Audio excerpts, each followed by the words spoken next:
Have you ever thought about how three liquids, like the potent spirit absinthe, the Mediterranean beverage Arak, and everyone's disinfectant of choice Dettol, are linked?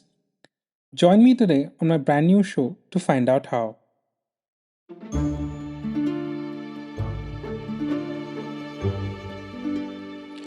My name is Chaitanya, and I'm a part time Wikipedia editor and a full time nerd. I spend a little bit of time making things better on the internet, and a lot of time reading anything and everything I can get my hands on. This is Hyperlinked, a series where we explore not only the common connections between things, concepts, and phenomena, but the unexpected and often obscure relationships that I discovered while jumping from hyperlink to hyperlink through Wikipedia's rabbit holes. On to today's episode. Think about these three things: absinthe, arak, and Dettol. Can you guess how they're linked? Pause here if you'd like to take a minute to think, or maybe Google each of these to look at the stuff that I'm talking about. The answer today goes beyond obvious visual appearances, but is ultimately something that you should be able to see. That confusing hint aside, let's actually spend some time discussing each of our liquids today. Let's pick them apart, metaphorically, of course, and see what makes them special. Starting with absinthe, what is it really? It's a distilled alcoholic beverage that has a fennel like flavor, with the flavoring agents usually added during distillation. Originally from Eastern Europe, absinthe is typically a natural green color, since herbs are added during the aging stage after its distillation. Also, in the absence of strict regulations about what exactly the spirit is and how it should be prepared, it historically has contained a very high concentration of alcohol in it. Because of this, absinthe gained a rather infamous reputation as an addictive and extremely hallucinogenic substance in the 19th and early 20th century. Its opponents cited the presence of wormwood as one of its flavoring agents, as inciting violent and criminal tendencies in the drinker, which are allegedly a lot more than what regular alcohol did. This state was known as absinthism, and the beverage took on its infamous name as the Green Fairy. Most European countries and the US banned absinthe in the early 1900s, and it was only recently that it was permitted for production again. A similar, if less maligned, spirit is Arak, which was historically produced and is still produced in the eastern Mediterranean region that includes countries like Syria, Lebanon, Palestine, and Israel. That is also a distilled beverage, but it's made from grape wine that is then distilled with anise. Arak is typically high proof too, which means that it also has a high alcohol concentration, and thus it has to be diluted with water for comfortable drinking. The third in our hyperlinked liquids is Dettol antiseptic, the liquid having a very strong and extremely iconic smell. It has had 100-year long association with sanitization and cleanliness, and that's why it finds its way into most first aid kits, hospitals, and childcare hampers. The main question remains though, how are these three linked? If you guess that there are some connection rooted in chemistry, then you guessed right. These three are examples of a few liquids that we see outside the context of a hardcore chemistry environment that exhibit a very interesting chemical phenomenon. Keen listeners would have picked up that these three liquids all need to be diluted before consumption or usage. This dilution in water sets in motion a phenomenon known as the ouzo effect.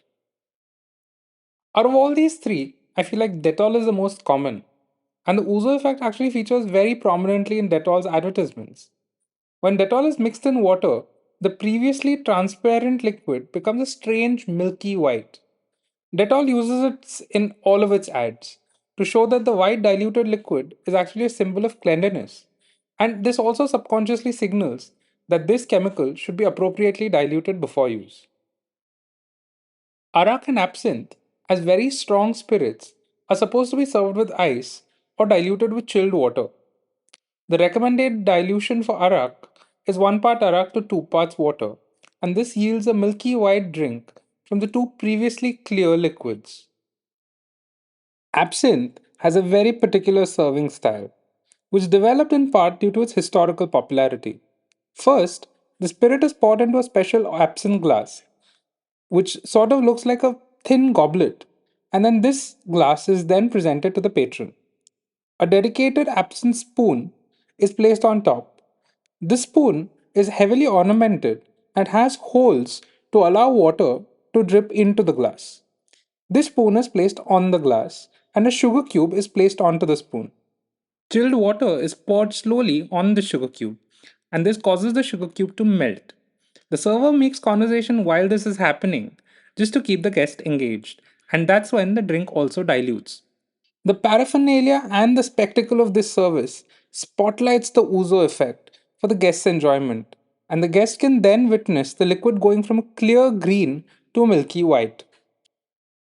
Why is it called the ouzo effect though? Ouzo is a Greek origin spirit, much like Arak and Absinthe, and comes from the anise spirit family. Other spirits like Pasti, Sambuca, and Raki are all from this family. They're all twice distilled and flavored with aniseed, which is a subtle fennel like spice. They're all common around the Mediterranean region, which is where anise grows naturally. But what is it about the chemical composition that causes the ouzo effect?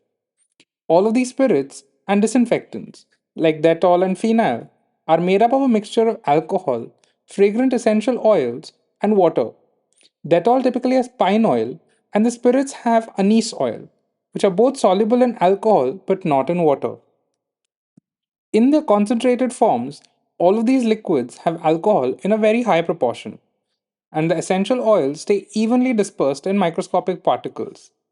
When water is added, this stability is thrown off, and the essential oil droplets combine to become macroscopic and visible, and they start scattering the light that we see. To put this into numbers, alcohol in all of these solutions makes up the largest component, which is greater than 50% of the solution.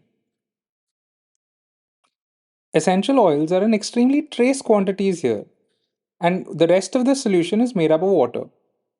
When the solution is diluted, it throws off this balance, and water becomes the largest component.